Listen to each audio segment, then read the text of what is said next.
bienvenido a su programa del Foro Económico Social. Este día tengo como invitado al señor Henry Rafael Pintado. Henry Rafael es un periodista, un hombre que ha hecho una maestría en ciencias de políticas y de comunicación en la Universidad de Massachusetts. Y lo que es importante, y por lo cual es un personaje público, es presidente del Instituto de Comunicación y Política y Gobierno, ¿no? El ICPG, ¿no? Que ya estamos habituados en cada año que hagan unos eventos políticos, comunicacionales en el país, ¿no? Y es una organización internacional. Y es una persona que normalmente se les para consultando sobre opiniones políticas en cualquier parte del mundo, en todos los medios de comunicación, incluyendo la CNN. Hoy día tengo este invitado de lujo y buenas, Henry, gusto en saludarte. Un honor, César, conversar contigo, la verdad que sí. Enhorabuena. Estoy un poco nervioso. No te puedo creer, con toda la experiencia que tienes, ya es difícil que tengas que estar nervioso. Es distinto hablar con periodistas en sede de televisión. Cuando sabes que la persona que tienes al frente es una persona que te conoce desde mucho tiempo y a quien yo le respeto, porque te respeto mucho, y tengo un aprecio especial. Entonces, es como te miro con más respeto de lo que a veces veo a los colegas. Es que te conozco desde que eres niño, realmente. Es verdad. Vale. Verdad. Henry, tú eres tienes una buena visión de analista político y en las entrevistas que te han hecho y das, y las conferencias y los artículos que das, tienes esa visión, una visión de mirar todo con perspectiva.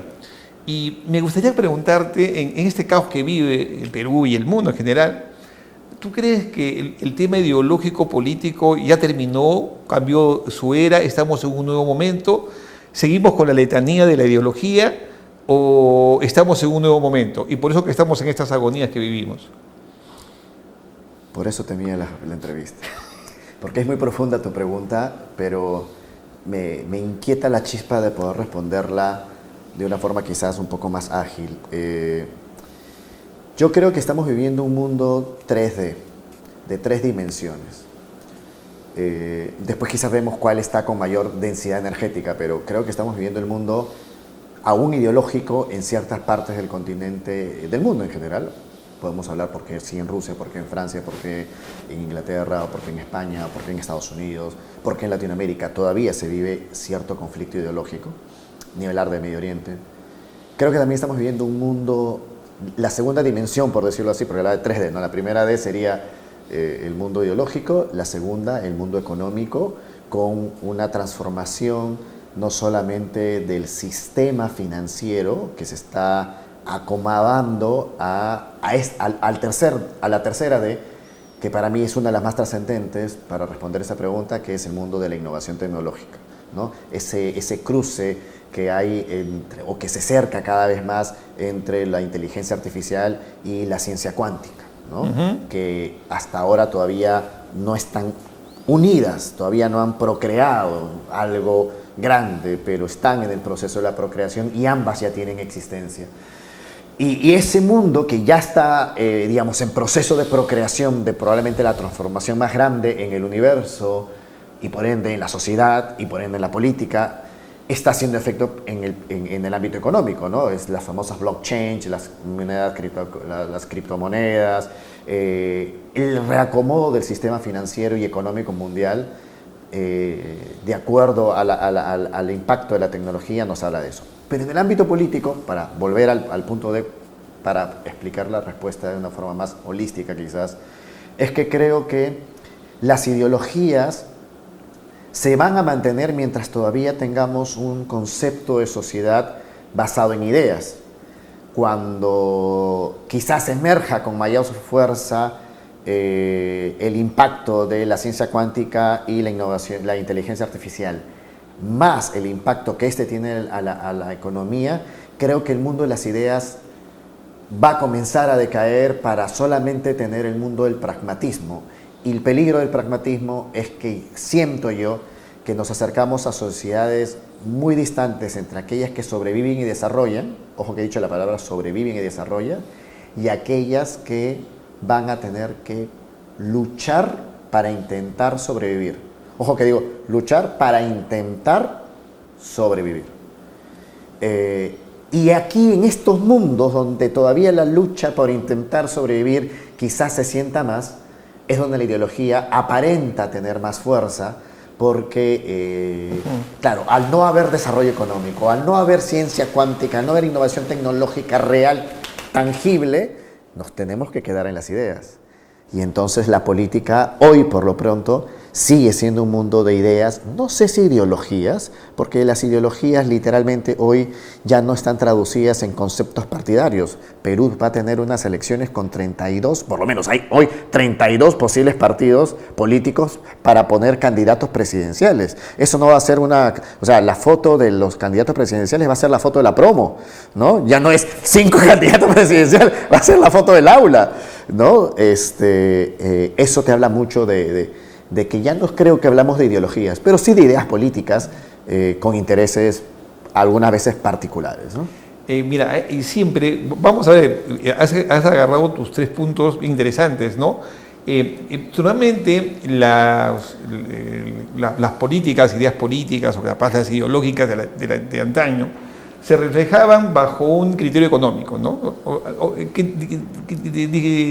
Saquemos la discusión, que yo veo A, pienso B, donde a veces los políticos se desgastan.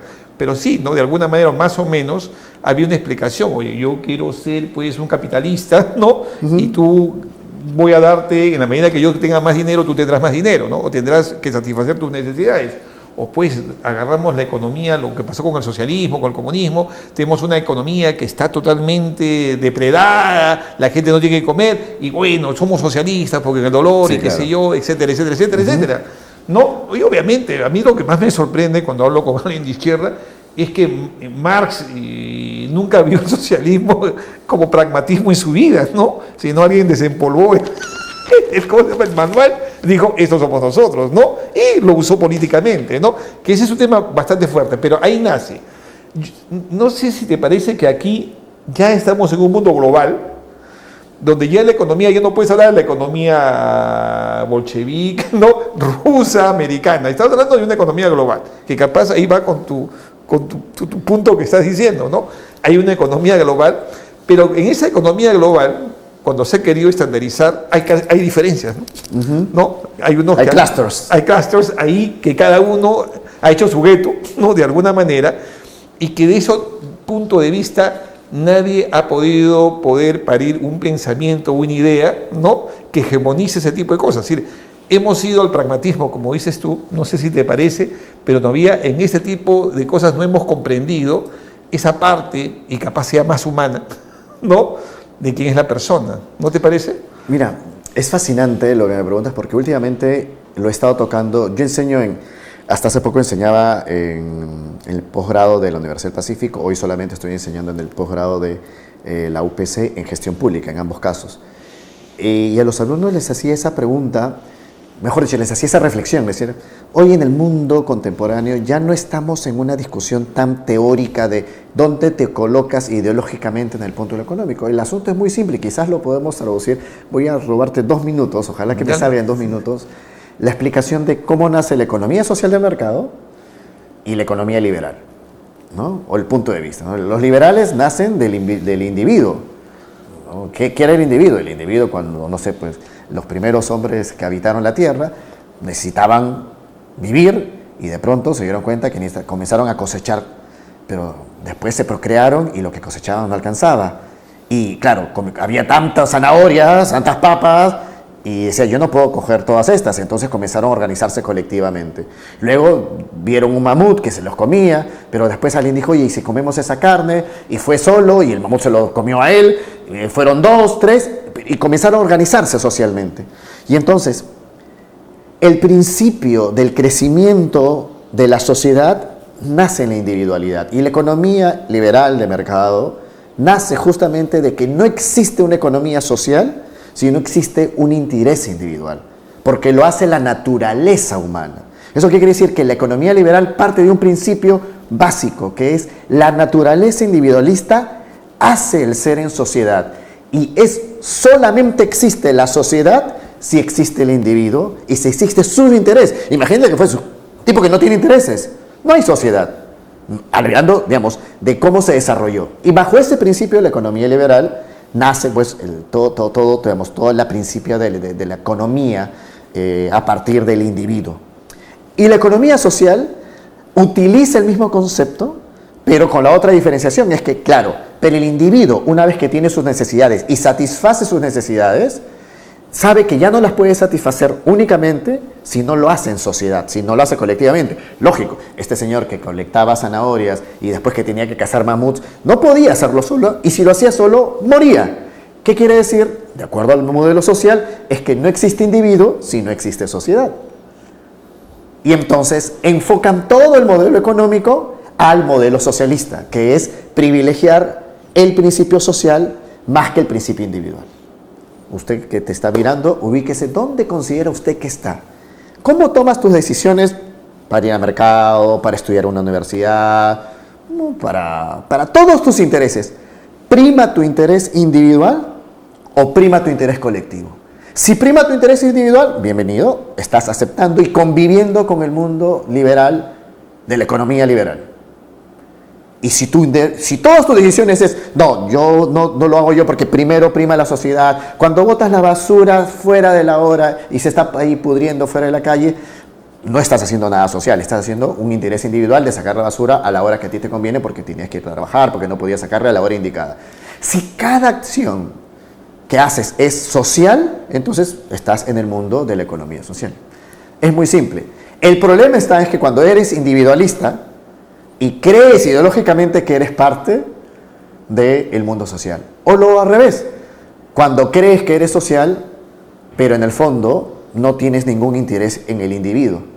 Y allí viene el choque de intereses, ¿no? Entonces, para resumir, creo yo que hoy por hoy tenemos, justamente por la primera pregunta que me decías, el impacto todavía ideológico que hace cortocircuito con el comportamiento que tenemos los seres humanos real en nuestro día a día. Creemos algo, pero hacemos probablemente lo contrario de lo que creemos. Y aquí yo te preguntaría, entonces yo siempre he visto este tipo de cosas en las sociedades de los países en vía de desarrollo, especialmente los latinos, ¿no? Si los latinos somos alguien que todo tema lo hemos politizado, ¿no? Si le damos un criterio político a todo, ¿no? Por decir, yo una vez me dieron una beca hace unos 10 o 15 años que no la acepté en una universidad española para hacer una maestría en cooperativismo. Mira. Pero y le digo, ¿por qué me invitas? Y me dice, bueno, es que tú sabes de asociatividad. Y yo, bueno, es cierto, pero tú hablas de cooperativismo. Y pues digo, el cooperativismo en el Perú no ha funcionado, lo que en Europa sí ha funcionado, en algunos países ha funcionado.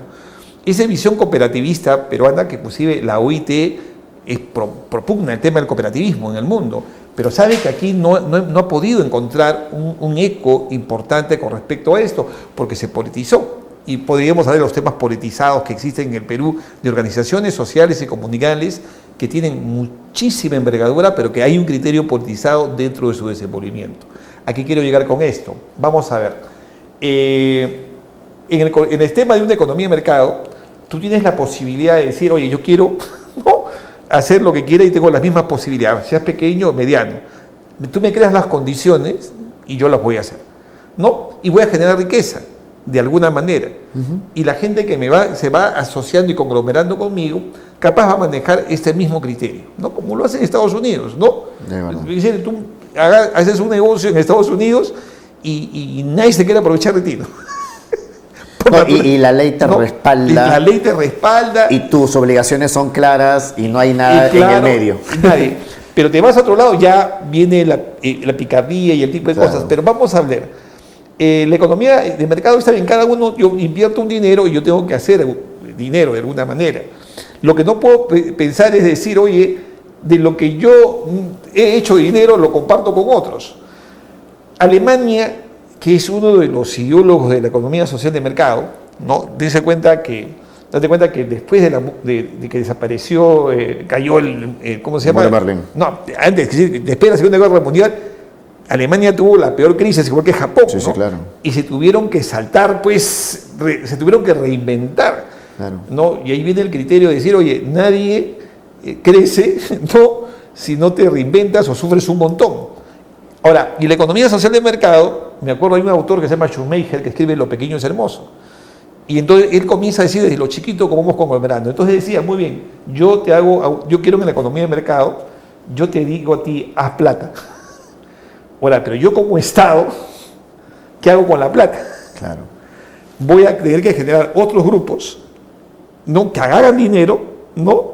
Y con su plata apoyaré a otros que hagan más dinero. Ya. Y siento que en esa parte del libreto los latinos nos hemos perdido, ¿no?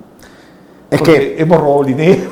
Es que por allí va, ¿No? por allí va. Yo Claro. no creo que ¿cómo es, no? A veces uno dice, voy a ponerme en términos religiosos, ¿no? Pero no sé, la gente dice, el problema no es la Biblia, sino cómo lo aplica el hombre. El problema no es la Constitución, sino cómo se aplica.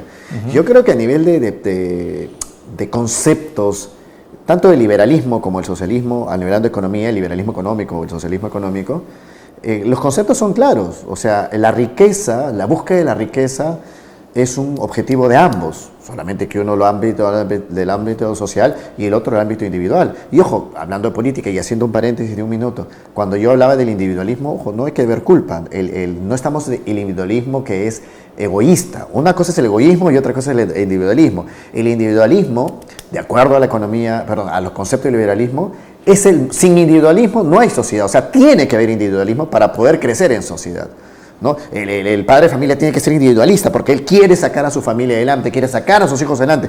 Ese ser individual hace que sea una energía social. A eso se refiere el individualismo, solamente para que a veces la gente no se confunda en que el invitado es muy individualista. No, todo lo contrario. Yo sí creo que el individualismo genera un crecimiento energético como imán, ¿no? Social y lo ha demostrado el devenir de la historia. Pero volviendo ahora sí a lo que planteabas, sí, yo sí creo que es justamente en la aplicación donde fallamos. Hay algo bien simpático que pasó hace 20 años, cuando yo empecé a estudiar en Estados Unidos, gracias a Dios, que a mí me sorprendió mucho, ¿ya? Un estudio que había hecho, no recuerdo si era CIESPAL en aquella época, no tengo tanta memoria, la verdad, como tú, pero habían hecho una encuesta a jóvenes y a personas en Asia, en Europa, en Estados Unidos y en Latinoamérica. Y la pregunta era muy simple, describa en cuánto tiempo, póngale un número al futuro. Y después venía la investigación cualitativa. Entonces le preguntaban a los asiáticos, ¿no? Para ti en años, ¿qué es el futuro? Los asiáticos, estoy hablando de una investigación hace 20 años, respondían 100 años. Ok, el futuro para ustedes es 100 años. Para los europeos y para Estados Unidos, la respuesta fluctuaba entre 40 y 30 años. Cuando les preguntaban qué es el futuro sucederá en 40 y 30 años. Latinoamérica, incluyendo Chile, respondió en 5 años. ¿Y por qué? Porque la visión del futuro en China o en Asia en general está enmarcada en el concepto educativo. O sea, por eso es que toda la creación, la creatividad, aquellas cosas que dicen, wow, qué locos, cómo son capaces de crear algo. Claro, porque su mirada del futuro es libre. No está pegada a un pensamiento ideológico ni económico. Es el futuro, libertad y creatividad. En Europa tiene un poco más, y en Estados Unidos, el vínculo al más o menos lo que los principios de los países han desarrollado. Y tú sabes muy bien que en política europea y americana cambiarán de presidentes cada 4 años, pero la política de Estado no cambia como nación tan pronto. Entonces eso está ya, dentro de la sociedad. Pero en nuestras sociedades era 5 años. ¿Por qué? Porque nuestra visión del futuro está amarrada tan penosamente a la política que el futuro era cada vez que cambiamos presidente. Entonces, ese indicador te muestra cómo es que nuestra manera de vivir, por eso es que acá sí funciona el mundo de las ideas o la ideología, porque estamos muy apegados al pensamiento que te dicen de la derecha, izquierda, cuando en el problema, en nuestras sociedades, no es si eres derecha o de izquierda, es la corrupción, es la aplicación de las normas cuando comienza a ser en el bien común. Yo tengo una clase que esto lo aprendí en Estados Unidos, debo decir que me la hicieron a mí, después yo se la he hecho a mis alumnos, que es, siempre entro a clase y le digo, aquí, ¿quién es corrupto? ¿Quién viola las leyes? Y nadie, cuando le hagamos esa pregunta, todo el mundo mira, nadie, ¿no? Entonces empiezo, bueno, yo pensé que acá había algún corrupto, bueno, y empiezo a explicar, ¿no? ¿Qué es la corrupción? ¿De dónde nace? ¿Cuáles son las normas? ¿De dónde viene el bien común en la elaboración de políticas públicas? ¿No? Y encontramos, pues, que Por ejemplo, ¿no? El pasarse una luz roja es un acto de alteración de la norma en tu bienestar, en tu beneficio, ¿no? Entonces, y ahí comenzaba a hacer preguntas. Ya vimos que esto, ¿quién más ha corrupto? Alguien levanta, bueno, yo me levanta, yo he hecho infringido esta norma, esta ley, este procedimiento. Y al final, hasta que al final de la clase todo el mundo levantaba la mano, porque todos en general participamos de un sistema así. Ergo, las sociedades latinoamericanas, y para ser más preciso, la peruana, creo que sí está afectada por el virus de la creencia que somos una nación sólida, estable, rica, pero la ausencia de valores que no nos permiten, y yo dudo que nos permitan, construir una sociedad que, como lo dije al principio, pueda estar preparada para la evolución económica y mucho más para la evolución de la ciencia cuántica. No lo entendimos porque lo que tú dices es correcto, pero si tú pones a pensar desde el 90, si vamos en el Perú, desde el año 90, pese a todos los problemas que ha habido, hasta, bueno, antes de todos estos cambios de presidentes que hubo, ¿no? Ha habido una continuidad de política, ¿no? Es decir, ha habido malo que bueno, ¿no? Yo diría sí hasta Pedro Castillo. Sí. O sea, con Sagasti empezó el declive, sí, a mi parecer, a claro, mi modesto parecer. Yo creo que sí. Hasta cierto punto, la estabilidad del modelo económico se mantuvo después de Fujimori, García, Toledo, Humala. Humala no te cambió el modelo en absoluto, al contrario, lo reforzó.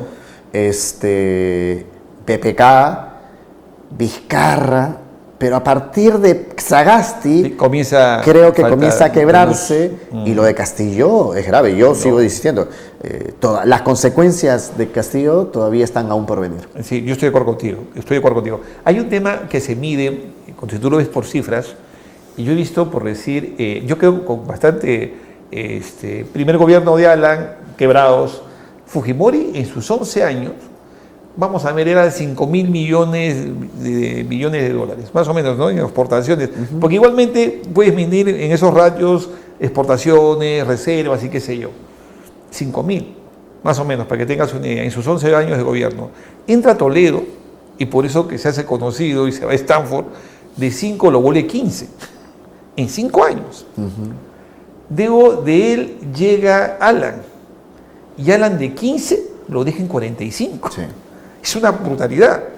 Y Humala de 45 lo deja a 75. Ya, eso te mide un poco, ¿no?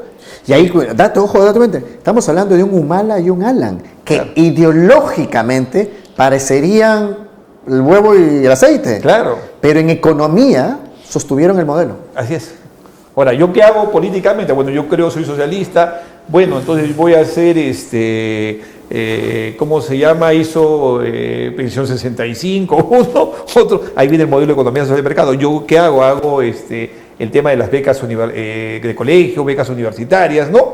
Y ahí viene el perfil, ¿no? de la voluntad política de cada gobierno, ¿no? Esa es un poco la foto, ¿no? Pero que de alguna manera creo que sí ha habido un nivel de continuidad. Hay muchas cosas que faltan hacer. Bueno, es que gracias a ese nivel de continuidad, el país no está destruido totalmente. Claro. Pero cuando se rompe la continuidad de la forma como rompió Castillo no, es un desastre. Lo inició Sagasti, insisto, yo creo que el quiebre empieza con Sagasti. Le dio la cuna para que lo haga. Sí, porque a pesar que el gobierno de Sagasti fue tan cortito, políticamente hablando, permitió ese traspaso a lo que finalmente tuvimos, ¿no? Qué complicado. Una pregunta te hago. Ponte que te digan, ¿no? 3 o 4 ideas claves. Si te dice un presidente que lo asesores, ¿qué recomendarías para este país? Yo he tenido oportunidad de tener a un presidente, o a 2 o 3, quizás 3 delante mío, expresidentes, por supuesto, del Perú, de otros países también, pero del Perú, para hablar claro, hablando un poco de política, hablando un poco del qué hacer, quizás más en el ámbito de la estrategia, porque en el ámbito profesional yo he estado mucho más vinculado a la estrategia de comunicación política, ¿no? Pero eso va de la mano con lo que nosotros desarrollamos mucho, que es la gestión de crisis. Y casi siempre llegan a nosotros consultas en situaciones de crisis. Y hoy hoy, si es que yo tuviese a un presidente delante mío, la primera pregunta que me gustaría que se haga es que se cierre los ojos y que se pregunte cómo quiere pasar él o ella en el recuerdo de la historia del país. Porque eso es algo ineludible, la historia se escribe y no la van a escribir los que vienen, la escribe uno mismo. Y a través de esa pregunta desarrollaría su modelo de gestión. ¿Cómo quiere? Y solamente eso, porque, vamos, ¿qué pasa si el presidente me dice, no, yo la verdad quiero solamente ser una persona que logró estabilidad, pero no quiero desarrollar más cosas porque sé que no puedo? Ah, ok, entonces hacemos unas acciones estratégicas vinculadas a eso, pero tiene que nacer de él. Yo no recomendaría a un presidente, yo no iría con un librito y decirle, mire, este es el Vademecum y este es la Biblia, este es el código que le va a hacer usted eficaz. Yo sé cómo hacerlo. No. Yo partiría de, ¿qué quieres tú? Porque en tus manos este presidente, por ti hemos votado y tú eres el líder. ¿Qué quieres tú? Y en base a lo que tú quieras, que lo que te nazca de acá, podemos definir el rumbo político. Ojalá me gustaría escuchar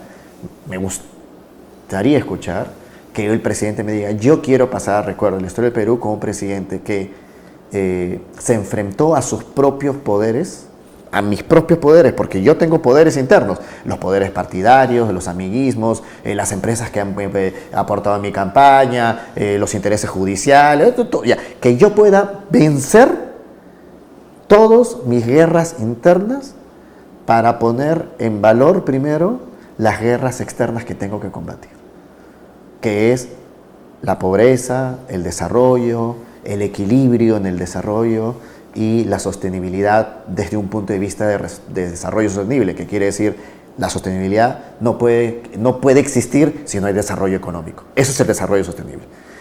Pero principalmente es vencer sus propios temores, porque cuando la corrupción existe es porque está dentro de casa, cuando existen los intereses políticos es porque yo los tengo dentro de mi partido, cuando existen los intereses económicos es porque yo los acepté en la campaña, cuando existiesen contraventas, prebendas político-partidarias, judiciales, fiscales es porque yo los acepté.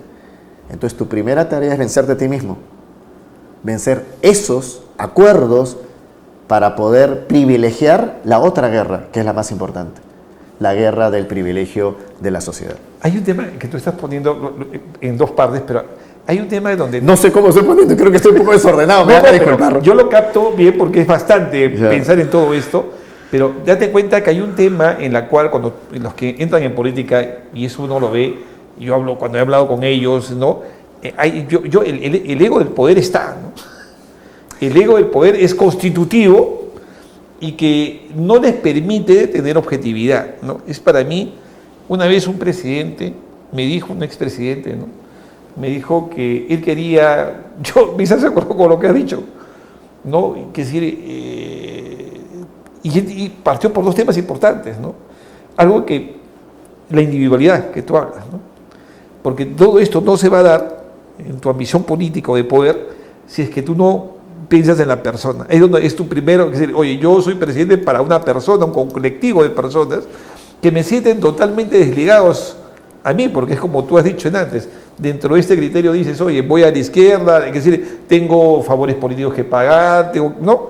Entonces, realmente no tienes idea de, ¿cómo se llama? Pierdes el contacto con la realidad. Así es. Total, no te da una ceguera, ¿no? Entonces, y obviamente tú te debes a esa individualidad y a esa persona, por eso que las personas se sienten distantes del contexto político de poder. Bacán, pero esa es la foto.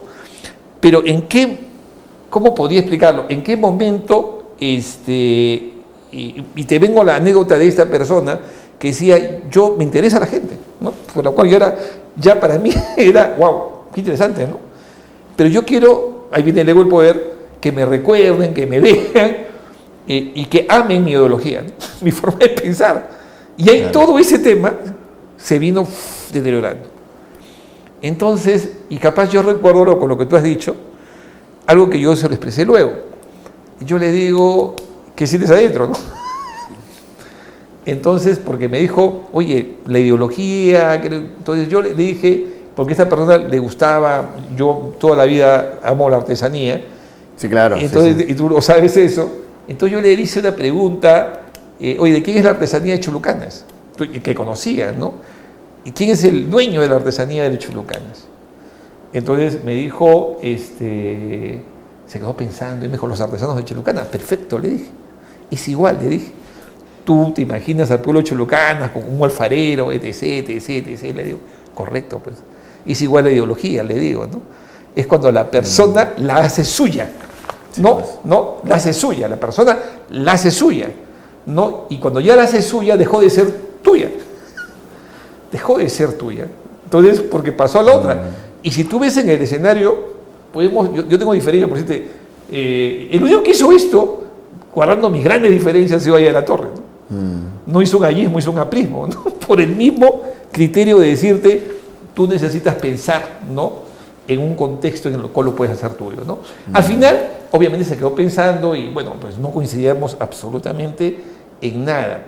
Pero acá hay un tema muy importante de lo que has dicho, y yo lo aterrizo de esta manera, ese tema de poder comprender a ese ser individual que somos nosotros, que es como tener un montón de hijos, y respetar su libertad. Y con esto quiero terminar.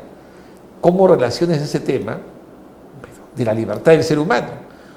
¿No? Porque estamos hablando con otro tema, que no es el político necesariamente, sino de la persona, su libertad y esta descomposición de libertinaje que tiene el ser humano, y fíjate cómo va la sociedad peruana, la delincuencia, etc, etc, etc, ¿no? ¿Y en dónde queda? Muy bien, porque yo te puedo decir, oye, yo te moldeo de acuerdo a tu libertad, tú tienes la capacidad de decidir bajo ciertas reglas de juego. Yo me pregunto, ¿hemos perdido la autoridad? No, porque no respetamos ningún esquema, la gente hace lo que quiere, que tampoco es libertad, ¿no? Y creo que por ahí un poco, ¿no te parece si hemos roto un poco el modelo, ¿no? Y estamos sin modelo todavía, y ese reto del próximo gobierno? Es compleja tu pregunta porque quizás yo soy complejo, entonces si yo soy complejo soy el peor invitado de la tarde o la mañana, no sé. A ver, voy a pasar de una palabra que me parece importante porque todos pasamos por un proceso de aprendizaje. De hecho que yo no me sentaría jamás con un presidente, un ministro, una autoridad a denigrar qué mal lo han hecho y tampoco a sobarles el poder, sí, señor presidente. No, yo preferiría hablar como seres humanos, nuevamente basado en el principio de la individualidad, porque el ego del poder que mencionaste, que es real, emana de un ego más natural, por decirlo así, que es el ego del ser, con el cual vivimos todos. Ese es el ego, el primer ego que tenemos que vencer los seres humanos. Y a veces para vencerlo nos toca grandes errores, nos toca experiencias tristes, dramáticas, nos toca muchas cosas. Pero el ego del ser tiene que ver con que hasta dónde yo alimento una falsa creencia del individualismo, cuando en el fondo estoy creando una suerte de alabanza al personaje que he creado de mí, ¿no? Creamos que somos personajes en base a, no sé, pues yo siempre decía, y me gusta mucho el cuento, cuando yo estaba en la universidad y tú tenías un amigo en la universidad, te presentaban a alguien, hola, te presento a Pedro María, se acabó el cuento, hola Pedro, Henry María.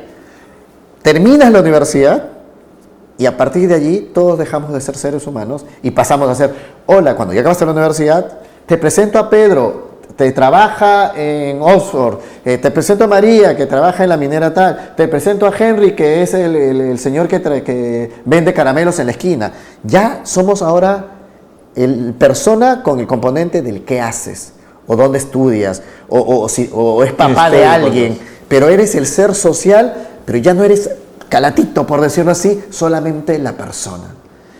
Y a partir de allí empiezan los prejuicios, los conceptos, y entonces nos relacionamos a las personas por intereses, ¿no? Ah, este es el hijo de tal, este es el papá de tal, o él trabaja aquí, y comenzamos a recrear no como seres individuales. Entonces, volviendo al tema del ego del poder, creo yo que cuando tenemos políticos, o la política nace de la sociedad y nace de los seres humanos que somos todos, es natural que entendemos que entender que el ego existe, y el ego es real, y no lo podemos extirpar. Lo que hay que tratar de hacer es primero aceptarlo, mirarlo al espejo, saber cómo es mi ego, entenderlo. Quizás nunca le han hablado a un político así. Yo no diría, es tu ego que está hablando. Sí, probablemente sí, pero ¿cómo es tu ego? ¿Quién está viendo? ¿Alguna vez ustedes han intentado ver su ego? ¿Cómo es? Darle forma, decir, ok, mi ego está así, a mi ego le gusta que le digan esto, a mi ego le gusta esto, a mi ego le gusta dormir, a mi ego le gusta sentirse importante, a mi ego le gusta que lo aplauden, a mi ego le gusta que lo miren, a mi ego le gusta que digan que es inteligente, a mi ego le gusta que lo vean triste, a mi ego le gusta que lo vean depresivo, a mi ego le gusta que se lo vean como víctima. Ok, hagan su lista. Porque en el conocer a tu ego vas a poder enfrentarlo. Y lo mismo en el poder. En el poder, cuando eso yo decía, yo tengo que enfrentarlo y decir, ¿dónde está el ego del poder? En que me adulen, en que me hagan creer que soy el más, en el que yo soy el dictador, el que puedo todo. Y entonces ese ego de poder solo lo podemos vencer si lo reconocemos y comenzamos a trabajar para que sobre el ego del poder prime el bien común, prime el bienestar, que en teoría se busca en la política, ¿no? No existe la política si no existe el bien común. Excelente. Bueno, ahí quedamos, ese que nos quedó cortísimo el tema. Yo creo que te voy a invitar una próxima vez porque estamos entrando ya al tema ontológico, persona, que es importante definitivamente tenerlo presente, porque capaz esto hemos hecho una radiografía, pero da una respuesta por qué realmente no hay gobernabilidad, ¿no? De alguna manera. Henry, gracias por estar acá. Te invito una próxima vez, un gusto de verte y nos vemos la próxima semana. Un gran abrazo, queridos escuchas. Muchas gracias. Hasta luego.